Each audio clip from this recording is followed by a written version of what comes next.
I just bought some bananas yesterday, and they're already going bad. Let's talk about the game. Elbow, forearm, he's going to be down. The result of the play is a touchdown. And then the flag that was thrown on this was picked up.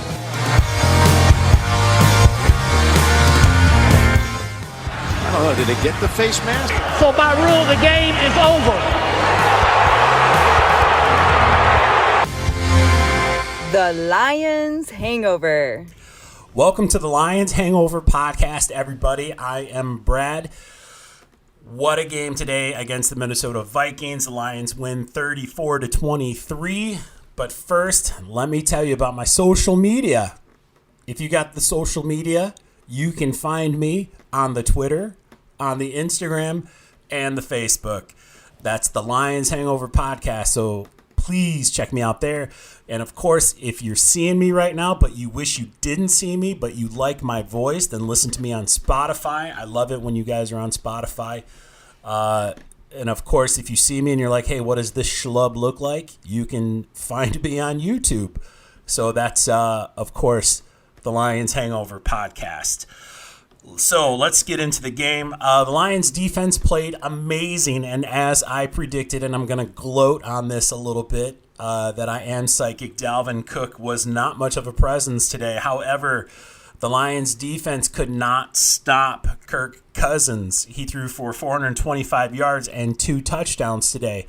But their pass defense was very much like a bend extremely, but don't quite break, because when they needed to, they came up huge. So the Lions defense still holding strong. Kirk Cousins did have a quarterback rating of 124.5. Like I said, though, Dalvin Cook was pretty much useless all game. He did get a rushing touchdown, but he carried the ball 15 times, and he only gained 23 yards on that. So even with that touchdown, it's like he didn't hurt us much. He didn't take up time off the clock. He was pretty much not able to do anything. And even Alexander Madison, he rushed the ball twice for -1 yard. So that just goes to show they're not keying up against any particular player. It's just that the Lions' run defense, I would have to look into it, but I feel like they might be the number one run defense in the last 4 or 5 weeks, maybe even 6 weeks. The Lions have won 5 games out of 6 weeks, and I don't think that there's been a running back that has challenged the Lions' defense, not since the early part of the season. The quarterbacks still hurt us. Scrambling quarterbacks still hurt us, but Kirk Cousins is not one of those. Of course, with so many yards today from Kirk Cousins, Justin Jefferson had a huge day. We were not able to shut him out.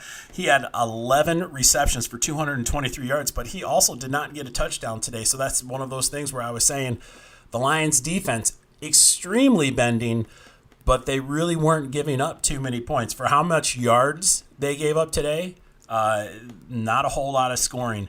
The return of TJ Hutchinson, class act. I saw a video clip where after the warm-ups, he was running off and he ran up to Sheila Hamp-Ford and he gave her a hug and said hello and stuff. I think that's a class act. I never had a problem with TJ Hutchinson. I wasn't rooting for him to be traded. I didn't think he would be traded. I'm not saying he was my favorite player, but he is a class act nonetheless, and I wish him the best. And I feel like he had a solid day today, 6 receptions, 77 yards. And Adam Thielen, again, pretty much a repeat performance from the first time that we played him. He caught 7 balls for 65 yards, and he had a touchdown. Dalvin Cook did have 1 catch for 13 yards. But Dalvin Cook also fumbled one time. I know I'm talking a lot about the Vikings here, but I want to emphasize that it's the Lions defense that was coming up strong today. So let's talk about the Lions stats. Jared Goff had a fantastic game today. His very first 40-yard throw of the game, I don't want to say his very first, but Jameson Williams caught his first catch of his career. Only catch of the day, and it was for 41 yards and a touchdown. He was wide open. I have no idea what Minnesota's defense was thinking today.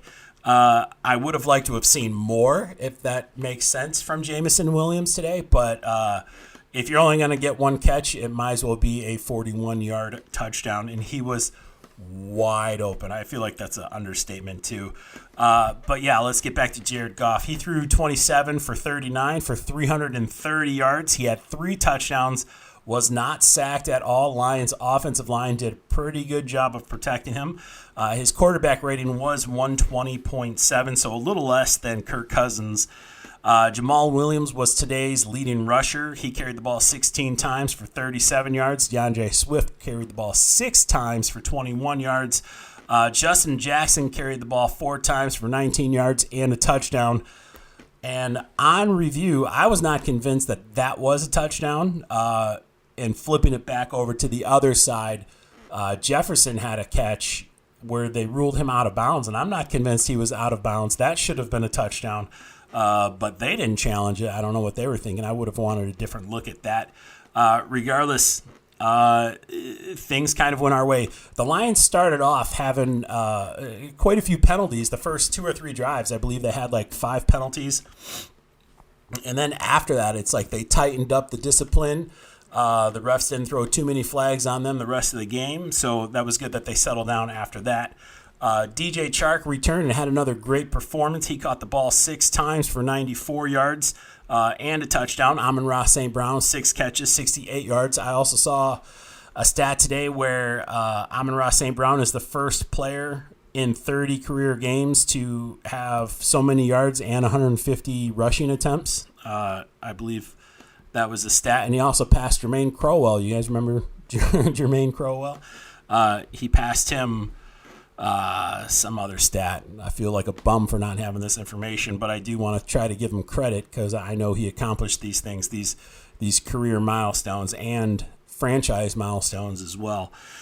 Josh Reynolds had a great game. He caught 5 balls for 51 yards and 1 touchdown. And of course, I mentioned Jameson Williams, 1 catch. I'm just going down the stat line here. Kirby Joseph, I thought he played a pretty solid game today. He recovered a Dalvin Cook fumble early on in the game. And, of course, C.J. Moore, he had a fumble recovery of T.J. Hawkinson, but that was late in the game. I think that was like the last play. Now, let's talk about defensively. Aiden Hutchinson, there was one particular drive in the second half where it was like the Aiden Hutchinson show. He single-handedly shut down the Minnesota Vikings offense. He does get credit for 1 sack today. I feel like he had a half a sack. James Houston, he is the 3rd player in Lions history to get 3 sacks in 3 games. He got credit for that first sack. I feel like he shared it with Hutchinson. Doesn't matter. It's a sack overall. The Lions defense had 4 sacks on the day. They had 9 quarterback hits. They were all over Kirk Cousins. It's amazing that Kirk Cousins was able to do what he did because the Lions defense was just all over him. 7 tackles for loss today. Anzalone led the defense with 9 tackles, 6 solos. Mike Hughes, 7 tackles, 6 solos, 2 tackles for loss. Hutchinson, 2 tackles for loss. Again, he had that sack. There's just so much going on. The Lions decided to do a punt fake at a time when I was like, I think they were on their own 29-yard line or something like that, and it was awesome. Badgley, the kicker, went 2 for 3. He did miss one. I think it was like 40-something yards, but his longest was 48 yards today. I thought he played great. Overall, he's been consistent. I mean, of course, you want your kicker to make every single kick when you put him in that situation, but I thought he did great. Jack Fox only punted twice, but I thought he had a great game. His longest punt was 66 yards, and he pinned him inside the 20 one other time. It's not a bad day offensively when you only have to punt 2 times. This game, you know, and I felt optimistic last week as far as what the Lions were going to be able to do against the Vikings. I was never really worried, but of course you still got to play the game. You're optimistic, but you never know how things are going to play out. And just overall, as soon as Jameson Williams got his touchdown, it was kind of a relief. It's like, okay, now that's out of the way, and he was just so wide open. It was just like Minnesota was not prepared to play today or something, even though they stepped it up later on. And offensively, like statistically, they had a solid game, passing anyway. DJ Chark had a fantastic game. His longest was that 48-yard touchdown pass from Jared Goff. Jared Goff is throwing the ball deep more accurately than he has in the last 3 years of his career. He's done all of this in the last 3 games where he started to connect on that deep throw. A lot of it is because DJ Chark is finally healthy. Jameson Williams is now here for that 40-yard. That Jameson Williams throw, and this isn't a complaint because it ended up in a touchdown, but it wasn't a greatly thrown ball. Like, Jameson Williams had to stop running and catch it. You always want your receiver to be catching it, mid-stride. But he was just so wide open. It was such an easy catch. It was like, just playing catch in your backyard type of a throw. There was nobody around him within 10 yards. I also have to give props to Penei Sewell. Penei Sewell caught his first NFL catch today. He was hustling. When they moved him in motion, he was going so fast. He caught the ball on the run. He had to turn around and go upfield. He got us a critical first down at the end of the game. It was those trick plays are always so risky, but when they work out, it's like Ben Johnson, offensive coordinator, you're a genius. When it works out, you are a genius. Overall, solid team performance. If I had one complaint, it would be Amani Oruwariye. He was out there, and it looked like he made a couple key bad plays. Of course, the last time that the Lions played the Vikings, he was a big reason why they lost. I mean, I think there was 5 pass interference calls on Amani Oruwariye last time the Lions played. And it's like you see him out there today. I was really kind of hoping he wouldn't play. Nobody has digressed so much as Amani Oruwariye, and it's almost to the point where you're kind of wondering, is something going on off the field? Like, what is happening? Like, does this guy need help or something? Because it's like, where'd he go? He was a solid piece for our defensive backfield last year, and this season he's not really showing up. So hopefully he can get that straightened around, because whether my personal opinion is that I like somebody or not like somebody, I always want them to play well, especially if they're a Detroit Lion, because if they're playing well, then that means they're a solid piece of the team, So I hope he can straighten out whatever's going on, and I hope it's just, mechanics on the field and nothing off field. So the Lions had that fake punt, risky. The Penei Sewell. I was happy for Penei Sewell catching that ball. That was wild. I don't think anybody was expecting it. He was pretty wide open too, and if he was probably a faster guy, which he is fast for his size, but so I guess if he was a little bit more lean, you would think that he may have been able to run that in for 6 points. It's hard to say though. But, man, it was really cool to see. I thought Kaminsky had a great game on defense. Again, Hutchinson, Anzalone was everywhere. Malcolm Rodrigo, and Emrod. I feel like I should call him Emrod. Maximum Rod. Oh, I don't know. I'm just making that up. That's stupid. I thought he had a great game today. Man, who was the other defender? Jerry Jacobs, I think, had a huge play early on where he knocked the ball away from Justin Jefferson. He timed it perfectly. He got his hand in there before he could catch the ball. There were so many bright spots on defense for them to be giving up so many yards. It was really kind of a confusing, conflicting game because statistically it doesn't look like they had a good game against the passing game of Minnesota. But if you watched it, you're like, okay, Minnesota's able to throw the ball, but it's not really hurting us. And every time, and this is what good teams do, every time the Vikings would score, the Lions were able to come back and answer it. So this is, again, the Lions are different. Like, this is exciting football. The Lions are in the hunt for the playoffs. I now think they have a legitimate shot. The Vikings are the division leaders, but I feel like if they lose next week against the Colts, I don't think they're going to win another game this season. And the Lions go to New York to play the Jets, technically New Jersey. If the Lions beat the Jets on the road where Goff hasn't played as great as he does playing at home, I don't think the Lions will lose again all season, because after that, they've got the Bears, very beatable, at home. And then they go to Green Bay, where I would say it's a tough place to play. But if it's between the playoffs and, staying home, I think the Lions can muster up some energy. If they are that close, Aaron Rodgers, I don't think will have a chance, because the Lions are just continuously getting better. Their defensive line, that front 4 to 7 people, like that whole defensive line and the linebacker crew, they're getting so much pressure on the run game, on the quarterback, and even our defensive backs. Like, when the blitzing scheme has been pretty solid. So Aaron Rodgers is a quarterback that can burn you, but this hasn't been a typical Aaron Rodgers season. This hasn't been a typical Green Bay Packers season. So if the Lions win next week against the Jets, you're feeling pretty confident they're going to beat the Bears in Detroit.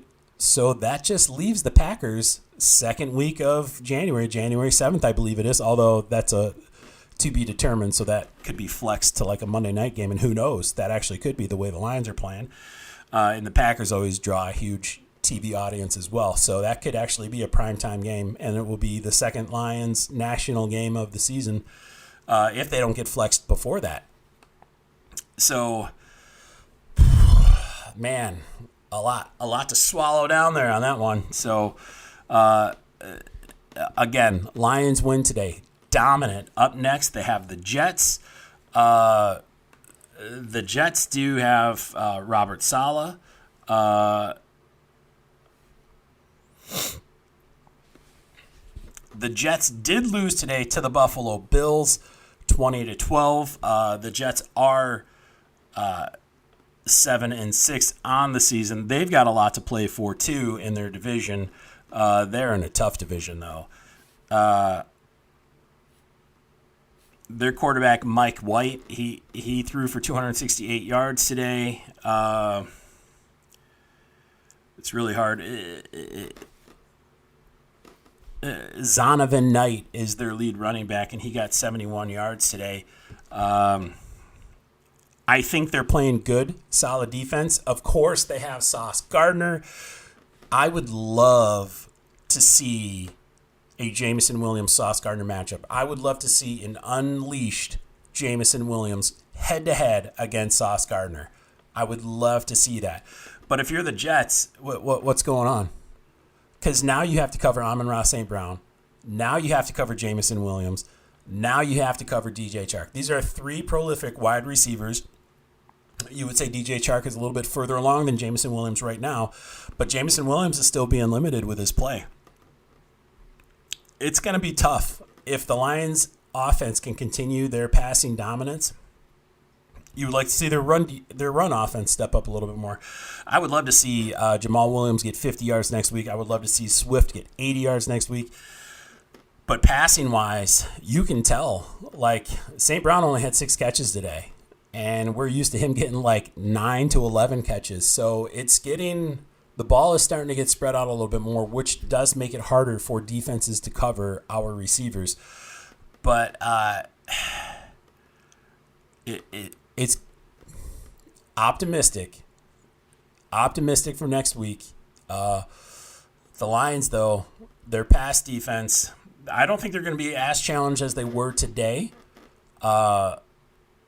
Of course, I'm not afraid of their running game, not the way our defense has been playing, and against somebody named Zonovan. He had a respectable game today, but the Lions have shut out Saquon Barkley. The Lions have shut out Dalvin Cook. I'm not afraid of Zonovan Knight. So that leaves you with Mike White. I don't think he's a threat, not like Kirk Cousins, who I feel is overrated. But, hey, he played fantastic today, so I might be the idiot on that one.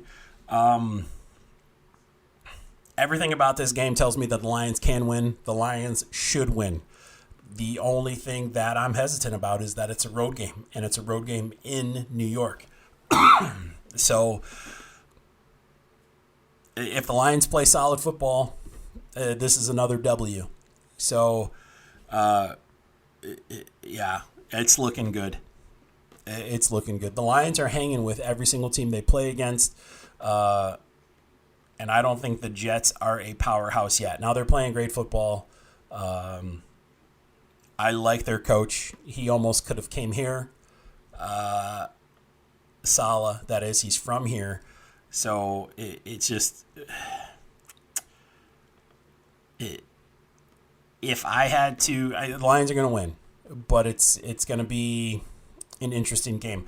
I'll say it's going to be like 27-20 Lions. That type of a game. It's hard to imagine the Lions offense not scoring. It's hard to imagine the Lions aren't going to get at least 1 or 2 turnovers. I did see that the Lions, what do they have, the most active streak in takeaways right now in the NFL. I think it was like 5 or 6 games where they were leading in takeaways. Maybe I'm making that up, but it was something like that too. I was too involved in the game to really take notes today. I was active on Twitter, so if you guys are on the Twitter machine, check me out. I'm sure I'll be posting a poll in the next day or two, something silly, something always fun regarding the Lions. Of course, I'm always on Instagram. Any other time, especially after the game, I always post when the episodes come out, and usually I post a little bit of clips, and Facebook, of course. So don't be shy. Feel free to follow me. Feel free to reach out. Don't forget, I'm on YouTube and Spotify and Apple Podcasts. So I've been Brad, and I think that's it for me. I will see you guys next week after, hopefully, the Lions go 500 for the first time in 4 years. So 5 years, something like that. Yeah, we can do it. We can do it. So, all right, I will see you guys next week. Adios, muchachos.